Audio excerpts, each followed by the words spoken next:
personal life. So we want to learn, Tega, how does online gaming impact their focus or motivation and their emotional life in general? So yeah, that's a good question. For online gaming, now you see some parents telling their kids they don't want them to play games.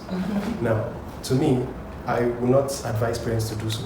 What I would say is, let me just talk about the effects of the online game. Okay. So there are some games online that when you watch them, when you play them rather, and see your kids watch them, you can tell how smart they are. So there are some games that exposes their mind to critical thinking and broadens their knowledge. But at the same time, there are also games online that just make them play and play and play. Whoa. But another thing about those games too that make them play, it also teaches them how to work with people, how to connect, because there are some games online where you have somebody somewhere else, probably in another part of the world, and you see them communicating. That's teaching your kid how to be an excellent team leader or teamwork.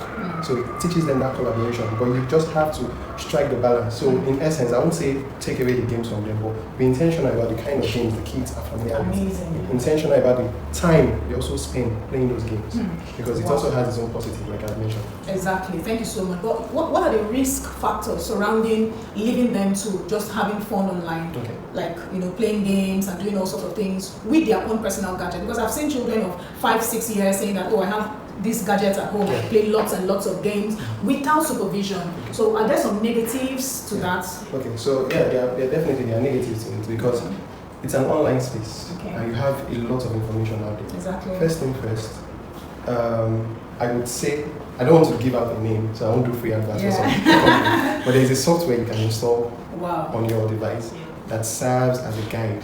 So what that does is like a parental control for the device as a whole. So the child cannot just install anything. He needs daddy's permission, he needs mommy's permission. You understand? So that is one. Secondly, despite that, you still have to manage it properly, in the sense that you are aware of the games your kids are playing, because when there's this parental control on that device, but you also have to think critically, because kids are smart. They want to look for another way to get to know what you don't want them to know. So that's where the part of you talking to them and making them understand that, okay, this is the right thing to do, this is the right thing, this is why this is in place. When you get of age, then there are some games you know that you can play. So that's it.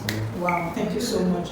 Thank you. So, but how does cyberbullying impact their self-worth and trust? Yeah, cyberbullying. Because I know that when they're exposed to, online digital games, they're exposed to all those digital technology and all, even doing their homework, it helps them, doing their projects and all. But when they're left alone, I believe there's something called cyberbullying that may affect them. So I don't know if you can throw more light on it. Cyberbullying is something that we can't eradicate, because we have different kind of people in the online space. So it affects them mentally. It pushes kids into depression, into having suicidal thoughts. So one thing I tell people about cyberbullying, it's there. So when you sensitize the kids that, okay, there'll be a time when you'll be in the online space and you see some kind of person trying to get at you, because most times we tend to focus more on the physical bullying and ignore the cyberbullying. And there's one tricky thing about cyberbullying: nobody's there. It's just the kid and the person performing that act. So it's a very, very tricky one if you are not firm on yourself. So that's why as parents, you have to be intentional about what your kids do on the media.